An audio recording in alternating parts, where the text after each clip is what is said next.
Everyone, I am doctor Monika Singh और आज जो टॉपिक हम स्टार्ट करने जा रहे हैं दैट इज़ डिजेंट्री। सो ये टॉपिक भी एज यूजुअल मैंने डेविडसन बुक से लिया है, बट डेविडसन बुक में ये एक जगह नहीं है, ये टॉपिक ये अलग अलग डिस्ट्रीब्यूटेड है। सो मैंने इसको कंपाइल करके यहाँ पे लिया है। Okay, so let's start. Dysentery dysentery actual में होती क्या है? सो डायरिया और डिजेंट्री में इतना फ़र्क होता है कि होते तो ये भी फ्रिक्वेंट पैसेज ऑफ स्टूल है, बट इसके अंदर ब्लड और म्यूकस जो है वो देखने को मिलता है, साथ में एब्डोमिनल पेन और टेनसमस जो होता है वो देखने को मिलता है।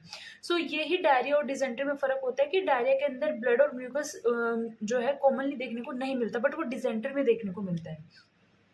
So definition: dysentery is the inflammation of intestine, especially the colon, leading to frequent passage of stool containing blood and mucus associated with abdominal pain and tenesmus. So dysentery inflammation होता है intestine का, especially कहाँ का? colon का.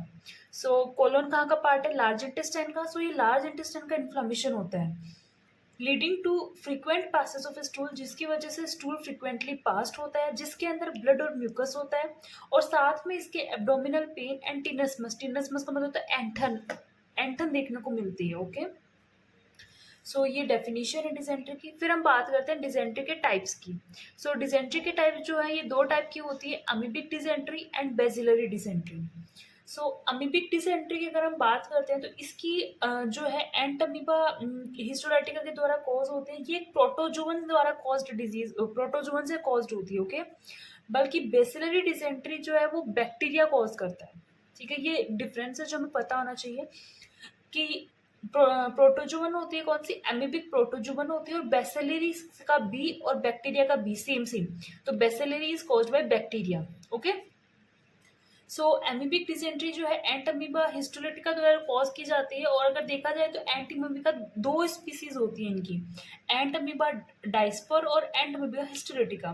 तो एंट amoeba histolytica pathogenic nature की होती है, मतलब डिजीज कॉज करती है। बाकी एंट अमीबा डाइस्पर जो होती है वो नॉन पैथोजेनिक होती है, वो डिजीज कॉज नहीं करती। ओके, सेकेंड, अगर बेसिलरी डिजेंट की बात करूं तो बेसिलरी साइजिला के द्वारा कॉज की जाती है। साइजिला एक बैक्टीरिया होता है, ग्राम नेगेटिव बैक्टीरिया होता है जो रोड शेप्ड होता है। ठीक है, इसकी स्पीसीज की बात करूं तो इसकी टोटल 4 स्पीसीज प्रेजेंट होती हैं, साइजिला डिजेंट्री, साइजिला फ्लेक्सनरी, साइजिला बॉयडी और साइजिला सोनी। ओके, जिसके अंदर ट्रॉपिकल जो एरियाज होते हैं उनके अंदर डिजेंट्री जो है वो साइजिला फ्लेक्सनरी के द्वारा कॉज की जाती है, causes dysentery in the tropical areas. Okay, अब मैं बात करती हूँ कि जैसे मैंने बोला ये बैक्टीरिया द्वारा कोज है, तो ये इसका एक्यूट ऑनसेट होता है, अचानक देखने को मिलती है।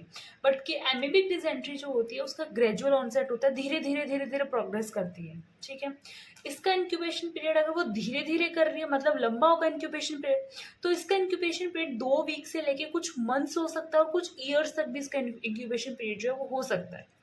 बल्कि बेसिलरी मतलब एक्यूट है, और एक्यूट हमको पता है 1 या 2 वीक की होती है, तो ये 1 to 7 डेज जो है इसका इंक्यूबेशन पीरियड देखने को मिलता है। ठीक है, उसके बाद में हम एमीबिक डिसेंट्री की पैथोलॉजी की बात करते हैं। ठीक है, ये जो है एमीबिक डिसेंट्री और बेसिलरी डिसेंट्री, बहुत कम चांसेस होते हैं कि अलग अलग पूछे, ज़्यादातर इनका डिफरेंस पूछा जाता है क्वेश्चंस के अंदर। 5 नंबर में इनका डिफरेंस जो है वो आ सकता है किसी भी प्रकार की यूनिवर्सिटी एग्जाम्स के अंदर। ठीक है, सो पैथोलॉजी की अगर मैं बात करती हूँ तो injection of cyst of ant amoeba histolytica जहाँ पे भी ग्रो करता है वहाँ पे सिस्ट जो होते हैं वो प्रोड्यूस करता है। ओके, ये सिस्ट जो है ये वाटर के थ्रू या फिर जो अनकुक्ड कॉन्टामिनेटेड फूड होता है जो ह्यूमन फीसेस से मिक्सड होता है उसके थ्रू अपन इसको इंजेस्ट करते हैं। जैसे कि लेट्यूसेस होते हैं, लेट्यूसेस जैसे कि जो पत्ते वाली सब्जियां होती है, जैसे कि पत्ता गोभी होती है। ओके, सो इस टाइप की जो सब्जियां होती है उनके अंदर उनके थ्रू अपन इसको इंजेस्ट कर सकते हैं। जैसे ऐसे कोई जगह होती है जहाँ पे सीवेज का पानी को थोड़ा बहुत प्योरीफाई करके सीवेज के पानी को पहुंचाया जाता है और उसमें सब्जियां उगाई जाती हैं, तो ऐसी जगह पे देखने को मिलता है जहाँ पे ह्यूमन फीसेस से कॉन्टामिनेटेड कोई सब्जियां वगैरह हो या फिर अनकुक्ड फूड हो, कच्ची मैंने वो खा ली, पत्ता गोभी उग रही वो कच्ची तोड़ के खा ली। ठीक है, उसके बाद में अगर सिस्ट है ये हमारी बॉडी के अंदर चला गया, इंजेस्ट कर लिया हमने, उसके बाद में क्या होता है ये कॉलोन के अंदर जाके मींस लार्ज इंटेस्टाइन के अंदर जाके ये वहाँ पे वेजिटेटिव ट्रोफोजोइड्स का फॉर्मेशन करता है। ठीक है, इससे ट्रोफोजोइड्स के फॉर्मेशन होते हैं। अब ये ट्रोफोजोइट्स जो होता है ये लार्ज इंटेस्टाइन के अंदर, लार्ज बोल के अंदर, इस वहाँ के जो म्यूकस मेम्ब्रेन है उसके अंदर इन्वेजन कर जाता है, म्यूकस मेम्ब्रेन के अंदर इन्वाइड कर जाएगा, अंदर इन्वाइड करके ये लीजन्स का फॉर्मेशन करता है। ठीक है, मैक्सिमम लीजन्स कहाँ बनेंगे, सीकम के अंदर। ओके, और उसके बाद में अमीबिक अल्सर्स बन सकते हैं, और एम ज़्यादा सीवियर में एम अमीबा जो है वो भी देखने को मिल सकता है, एम अमीबा। ठीक है, तो ये इसकी पैथोलॉजी मैं वापस एक बार रिपीट कर देती हूँ कि सबसे पहले सिस्ट के फॉर्म में हम एंटामीबा हिस्टोलिटिका के सिस्ट को इंजेस्ट करते हैं सिस्ट के फॉर्म में, उसके बाद में हमारे कॉलोन के अंदर जाके उनका सिस्ट से वेजिटेटिव ट्रोफोजोइट्स का फॉर्मेशन होता है, जो कि लार्ज बोल की म्यूकस मेम्ब्रेन में इन्वाइड हो जाते हैं और लीजन्स का फॉर्मेशन करते हैं, उससे एल्सर्स का फॉर्मेशन होता है। ठीक है, साथ में अगर मैं फिर बाद में अगर मैं इसकी एपिडेमियोलॉजी की बात करूँगी, जैसे कि ये जो है अनकुक्ड फूड वगैरह, लेटिसेस वगैरह, इनसे फैलती है, तो ये किससे फैलते हैं? मोस्ट कॉमनली जो कॉन्टामिनेटेड फूड एंड फ्लाइज होती हैं, जैसे कि कोई फ्लाई है वो किसी के जैसे कि फीसेस जो था, इन्फेक्टेड पर्सन का फीसेस, उस पर बैठ के कोई फ्लाई है वो आके किसी फूड पे बैठ गई और उस फूड को मैंने खा लिया, सो उससे ये क्या होता है, बेसिलस डिजेंट्री कॉमनली देखने को मिलती है। उसके साथ साथ इसका जो सबसे अलग सा जो कॉज दे रखा है, दैट इज अगर डिफिकेट करने के बाद में कोई पर्सन अगर हैंड वॉश नहीं करता और उससे जो है दूसरे पर्सन को कुछ सर्व कर रहा है या कुछ भी है, तो उससे ये चीज़ बहुत ज़्यादा देखने को मिलती है। ठीक है, unwashed hands after defecation, defecation के बाद में किसी भी पर्सन ने हैंड वॉश नहीं किया और किसी को कुछ सर्व वगैरह किया या जो भी है उसकी वजह से। And then third word is poor sanitation, अगर आप सैनिटेशन पुअर रखते हो तो उसकी वजह से भी ये फैल सकता है। अब दोनों के क्लिनिकल फीचर्स हम देखेंगे। ठीक है, तो क्लिनिकल फीचर, इसके क्लिनिकल फीचर में क्या है, that is grumbling abdominal pain, ऐसे गड़गड़ाहट के साथ पेट के अंदर गड़गड़ होती है वैसे, और अब्डोमिनल पेन देखने को मिलता है। 2 और मोर अनफॉर्म्ड स्टूल पर डे, एक दिन के अंदर दो से ज्यादा अनफॉर्म्ड स्टूल्स जो होते हैं वो देखने को मिलते हैं। ठीक है, इसके अंदर डायरिया अल्टरनेट विद कॉन्स्टिपेशन रहता है, कुछ टाइम के लिए डायरिया एंड देन कॉन्स्टिपेशन, ये दोनों चीज एक साथ देखने को मिलती है, diarrhoea alternate with constipation.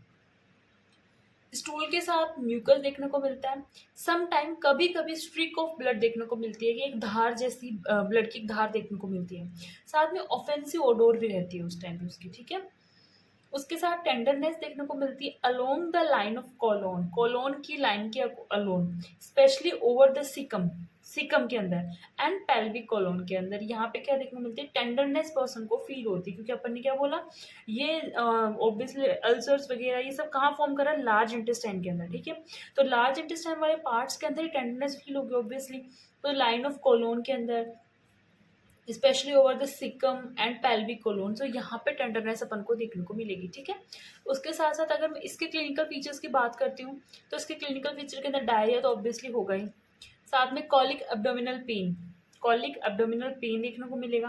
Tenesmus की अपन ने बात की थी, एंटिन देखने को मिलती है पेट के अंदर। स्टूल्स आर स्मॉल, थोड़े थोड़े स्टूल होंगे, and after a few evacuation, कुछ इवेक्यूएट होने के बाद में, मतलब 3-4 स्टूल जाने के बाद में पर्सन को क्या होता है, ब्लड देखने को मिलता है स्टूल के अंदर, and purulent exudation with little faecal material. ठीक है, फीवर देखने को मिलता है, ज़्यादा बार बार अगर वो स्टूल पास करे उसकी वजह से डिहाइड्रेशन आता है, बॉडी के अंदर वीकनेस आती है, उसके साथ ओवर द कोलोन टेंडरनेस देखने को मिलती है, और बहुत ज़्यादा सीवियर अगर चलता जा रहा है आर्थराइटिस और इराइटिस भी आगे देखने को मिल सकता है। ठीक है, एज ए कॉम्प्लिकेशन है ये। Then the next one is diagnosis, diagnosis में अगर मैं इसका स्टूल एग्जामिनेशन करवाते हैं तो स्टूल एग्जामिनेशन में क्या देखने को मिलेगा, तो हमने बोला कि स्टूल एग्जामिनेशन इसके अंदर ट्रोफोजोइट्स होते हैं, तो ट्रोफोजोइट्स देखने को मिलेंगे विद इंजेस्टेड आरबीसीज, ट्रोफोजोइट्स जो होते हैं वो स्टूल एग्जामिनेशन में देखने को मिलेंगे। हम स्टूल कल्चर करवा सकते हैं, सिग्मोइडोस्कोपी और कोलोनोस्कोपी भी करवा सकते हैं। इसी तरीके से अगर इसका स्टूल एग्जामिनेशन करवाएंगे तो उसके अंदर ट्रोफोजोइट्स तो नहीं होंगे, ऑब्वियसली ट्रोफोजोइट्स का कोई स्टेज ही नहीं है इसके अंदर, सो इसके अंदर न्यूमरस बस सेल्स देखने को मिल सकती हैं, आरबीसीज देखने को मिल सकती हैं, और कोई ट्रोफोजोइट्स देखने को नहीं मिलेंगे। ठीक है, स्टूल कल्चर और सिग्मोइडोस्कोपी कोलोनोस्कोपी इसमें भी है। फिर बात आती है मैनेजमेंट की, तो मैनेजमेंट अगर डायरिया वगैरह ये सब चीज़ें हो रही हैं तो ऑब्वियसली डिहाइड्रेशन होगा पेशेंट को, तो डिहाइड्रेशन के केसेस में आप ओरली हाइड्रेशन मेंटेन करो, ओआरएस वगैरह, तो या फिर आईवी की ड्रिप्स के थ्रू आईवी रिहाइड्रेट आप कर सकते हो, स्कीम ऐसा इसके अंदर है। न्यूट्रिशनल सपोर्ट दे सकते हैं आप दोनों के अंदर।